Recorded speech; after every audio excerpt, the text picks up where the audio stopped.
Chers amis, bonjour. De ma chambre d'hôtel en Allemagne et en Cologne, je ne cesse de penser à la manière avec laquelle les êtres humains utilisent leur cerveau et comment les scientifiques, les chercheurs, étudient le cerveau. C'est vraiment lamentable. Depuis un siècle déjà, ils disent qu'il y a l'hémisphère droite et l'hémisphère gauche. L'hémisphère droite est émotionnel, l'hémisphère gauche est analytique. Ils n'ont pas bougé par peur. Et d'ailleurs, ils ne peuvent pas avancer puisqu'ils ont atteint des limites de compréhension. Sans aucune objectivité, mais avec la stupidité totale. Personne n'ose dire que dans ce domaine de cerveau, la loi qui dit que c'est la fonction qui maintient et crée ou fait disparaître l'organe, c'est la fonction qui crée l'organe. Exemple, les deux hémisphères cérébraux, ils ont la même structure anatomo-histophysiologique. C'est-à-dire que l'histologie, si vous étudiez les coupes, n'est-ce pas, il y a toujours les mêmes choses. Les couches, il y a les neurones, ensuite la substance blanche, ensuite, vous voyez, il y a des strates comme ça. C'est le même dans les deux hémisphères. Comment voulez-vous qu'il y a des fonctions différentes alors que c'est la même structure? Ce qui est complètement illogique, vraiment stupide et illogique. Mais personne n'ose sortir de ce cadre. Écoutez, les deux hémisphères à la naissance sont exactement la même chose. C'est l'éducation, le conditionnement ou l'imitation. L'enfant imite et il utilise la main droite. Quand vous utilisez la main droite, vous développez l'hémisphère gauche.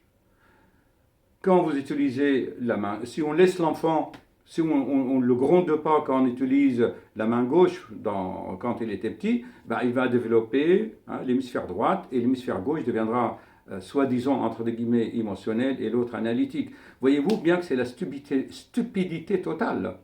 Abderrachid nous dit dans son message du Graal, dans la lumière de la vérité, il dit bien que Dieu n'a pas de main, pour créer ce monde, il a émis dans ce cosmos une information, le verbe, et cette information transforme la matière, tout simplement. Et la matière, à son tour,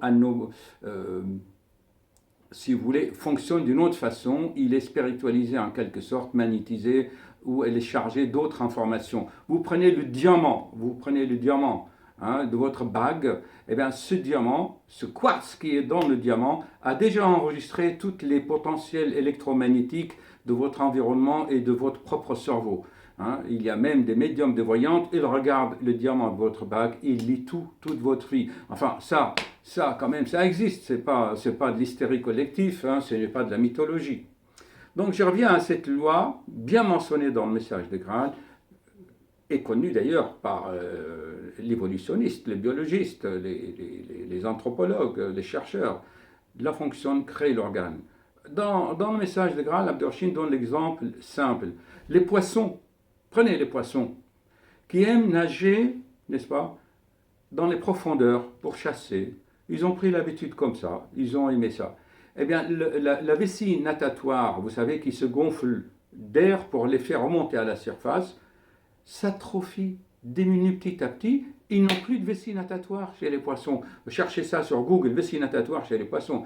Donc, puisque ces poissons ont toujours commencé à aimer les profondeurs, ils n'ont plus besoin de ce ballon qui est à l'intérieur de leur corps qui les fait remonter à la surface. C'est la même chose chez l'être humain. Quand vous ne servez pas d'un don, d'une capacité, elle disparaît, puisque on est dans le temps présent. La vie, c'est le présent. Tout le monde sait que en faisant des mots croisés, en faisant des exercices, en jouant aux échecs, on garde sa mémoire. Sinon,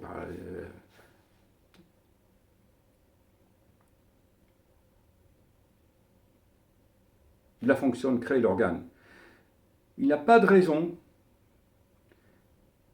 que les deux hémisphères aient des fonctions vraiment antagonistes. Hein. Regardez, au niveau du cœur, je suis cardiologue, non? J'ai bien étudié le cœur. C'est sûr, on a le ventricule droit et le ventricule gauche, et chacun assume des fonctions différentes. Je vous l'avais déjà expliqué. Eh bien, ils n'ont pas la même structure. La structure histologique et anatomique, n'est-ce pas, du corps droit n'est pas le même que le corps gauche. Le cœur droit reçoit, donc il se dilate, il a une structure très fine. À peu près, je le compare à l'hémisphère droit. Hein. Il est émotionnel, n'est-ce pas? Euh, il est parasympathique, il est in, selon la médecine chinoise. Alors que le corps gauche, il est musclé, violent, il se contracte très fort, et c'est lui qui produit la tension dans les artères. Enfin, la pression, n'est-ce pas, se transforme en tension au niveau des parois.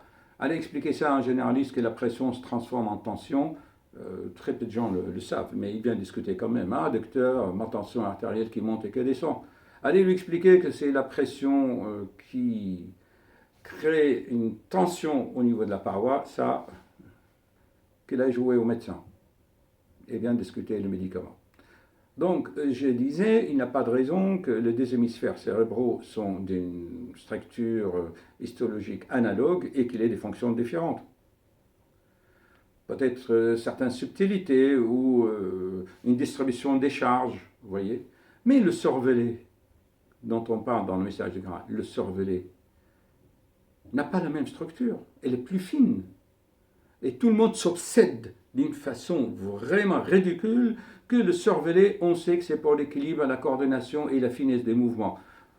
Ça, ils ne peuvent pas sortir de là, de ce cadre. C'est comme ça, ils n'osent pas. Sinon, ils perdent leur salaire, ils perdent leur carrière, ils ne feront plus de carrière, quoi. Hein. Dès qu'ils sortent des choses... il n'y a qu'Einstein, quand il était un simple employé au bureau de brevet en Suisse, qui a osé écrire des articles qui ont révolutionné la science. Il n'avait rien à perdre. Il n'avait pas une chaire à l'université à l'époque. Ce n'est qu'après qu'il l'a eu. N'en parlons pas de Arthur Schopenhauer ou bien d'autres penseurs et philosophes. Hein. La Terre est ronde et pourtant elle tourne. On a failli l'incendier, n'est-ce pas? Donc c'est ça ce que je voulais vous dire. C'est que je n'ai pas l'intention de faire des montages vidéo pour vous montrer le cœur dans toute, le cerveau dans toutes ses couleurs et ses coupes comme ils font. Je vais vous montrer d'ailleurs, je vais vous donner des liens pour regarder ces vidéos sur le cerveau, comment ils vous montrent les ondes, vraiment d'une façon, il faut des montages extraordinaires, admirables, et ils font passer des idées complètement fausses, sans aucune logique, sans incitation à la réflexion. Vous savez que mon but, c'est de vous aider à réfléchir par vous-même. Hein. Donner l'information comme ça ne sert à rien. Hein. Et le but final de cela, c'est quoi? C'est que le concepteur, appelez-le Dieu, Allah si vous voulez, hein, vous a donné en 1931 dans son message de Graal, d'Emmanuel Abderrachid, il vous a donné le mode d'emploi. Mais ça, l'être humain ne veut pas. Il ne veut pas savoir comment il fonctionne lui-même. L'être humain, c'est le summum de l'œuvre divine. Et dans l'être humain, il y a une résumé, une condensation de tout ce qui s'est passé dans le cosmos depuis 15 milliards d'années, depuis le Big Bang. L'être humain, ce corps que vous voyez, hein, fonctionne, n'est-ce pas? Il a emmagasiné les mécanismes et les lois de tout le cosmos. Vous les trouvez dans votre corps. Donc, votre cœur, c'est le chef d'œuvre. Un chef d'œuvre. C'est vraiment le summum de summum. Comment ce corps fonctionne? Vous marchez. Il se repart lui-même. Il y a ces mécanismes de feedback. Mais on fait des dizaines d'années d'études pour comprendre, et encore, le fonctionnement. C'est pas parce qu'on a compris comment fonctionne une cellule qu'on va créer une cellule et lui donner le mouvement de la vie. Impossible jusqu'à maintenant. Réfléchissons. Voilà le but de cette vidéo, c'est de vous inciter à la réflexion. C'est que le cervelet n'a pas la même structure que le cerveau. Donc ses fonctions sont différentes. Ok? Et c'est l'avenir de l'humanité. Le cervelet constitue le pont entre Dieu et l'être humain. C'est là, dans le monde physique, je dis, hein, où vous prenez conscience de vous-même. C'est l'écran de votre conscience. Et comment on peut faire? Eh bien, ça se développe. Étant donné que tout cela fonctionne presque à la vitesse de la lumière, Abdorchine, dans son message, attention, je ne fais pas de prosélytisme, hein, ça, alors, loin de là. Mais ayant trouvé un mode de fonctionnement de mon corps, eh ben, j'essaie de le faire savoir. Hein. Vous avez un ordinateur sans le mode d'emploi, qu'est-ce que vous en faites? Hein? D'accord? Il y a tellement de choses que si je vous les dis, vous serez vraiment émerveillé et parfois vous dites c'est pas possible. C'est pas possible.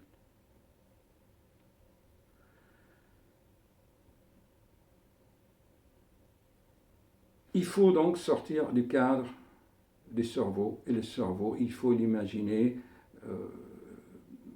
si vous voulez, d'une façon comme un arbre, mais à l'envers. Hein, d'accord?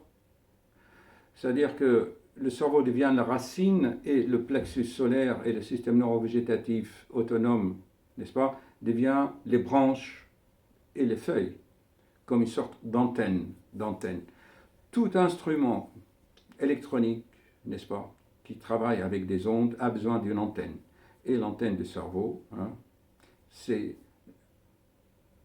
le plexus solaire. D'accord? Et le clavier, c'est les 5 sens que je vous ai souvent expliqués. Comment on peut développer ça? C'est en développant l'intuition. Et pour développer l'intuition, c'est comment? C'est ne voir le bien que dans toute chose. Déjà Platon, voyez le beau, parce que le beau, mais pas la beauté inventée par l'être humain, c'est vraiment, non. Voyez la beauté dans la nature, faire des promenades et admirer la nature, la nuit, le jour, les étoiles. Pourquoi la plupart des initiés ont trouvé l'inspiration dans la nature, qu'il soit Mohammed dans son désert, ou Bouddha dans la forêt, ou Moïse à la montagne? Pourquoi?